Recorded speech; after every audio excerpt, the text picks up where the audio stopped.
Apakah tasawuf ada tuntunannya dari Rasul? Tasawuf tidak ada dari Rasul. Bahkan tasawuf ini biang keladi, ya, ini biang keroknya amalan-amalan bid'ah yang tidak ada tuntunan. Zikir geleng-geleng kepala itu orang tasawuf.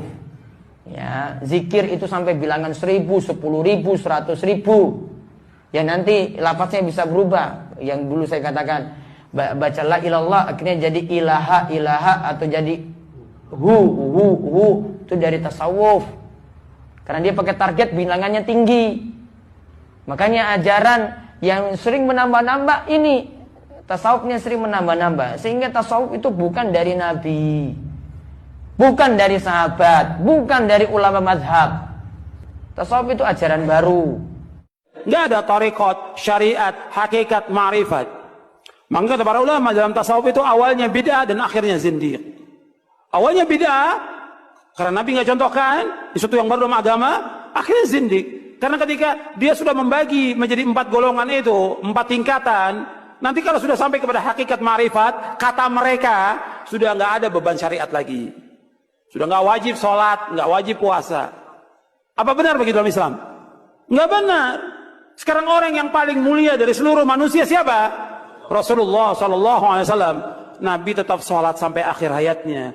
Nabi puasa sampai akhir hayatnya. Sebagaimana Allah berfirman di akhir surah Al-Hijr, wa'bud rabbaka hatta ya'tiyakal yaqin. Beribadah kamu kepada Allah sampai datangnya al-yaqin. Maksudnya al-yaqin al-maut, kematian. Pemirsa, ibadah misa Natal di Gereja Santo Vincentius a Paulo, Malang, Jawa Timur berlangsung lain daripada yang lain. Ibadah diiringi musik rebana dan tarian sufi, persembahan kelompok Gus Durian. Sementara di Los Angeles, Amerika Serikat, mahasiswa Papua mengadakan perayaan Natal bersama.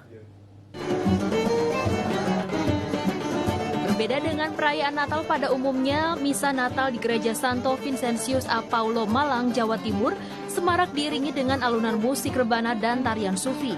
8 orang penari sufi berputar tanpa henti, diiringi tabungan musik syair tanpa waton rebana anggota Gus Durian. Para penari sufi ini tampil setelah ibadah misa Natal selesai dilaksanakan sebagai upaya memperkuat toleransi antar umat beragama. Keberagaman, perdamaian yang diusung di negeri ini number one bagi saya.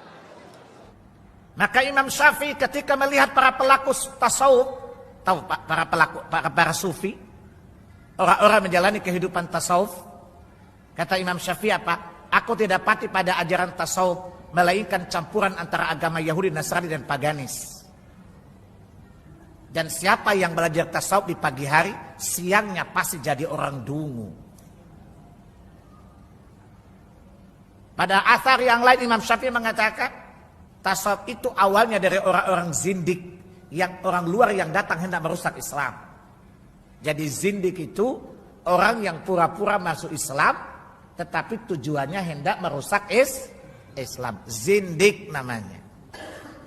Jamaknya zanadiqah, orang-orang zindik.